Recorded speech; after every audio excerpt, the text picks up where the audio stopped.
رد إبراهيم دياز نجم ريال مدريد على تصريحات سابقة للأرجنتيني دييجو سيميوني مدرب أتلتيكو مدريد، وذلك خلال مواجهة الديربي بين الفريقين مساء الثلاثاء في ذهاب ثمن نهائي دوري أبطال أوروبا.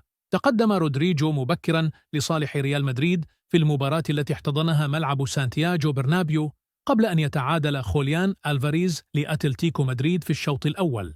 وبعد 10 دقائق من الشوط الثاني سجل دياز هدف الفوز بعد مراوغة رائعة وتسديدة أرضية في الزاوية البعيدة لم ينجح الحارس يان أوبلاك في منعها من الوصول إلى الشباك.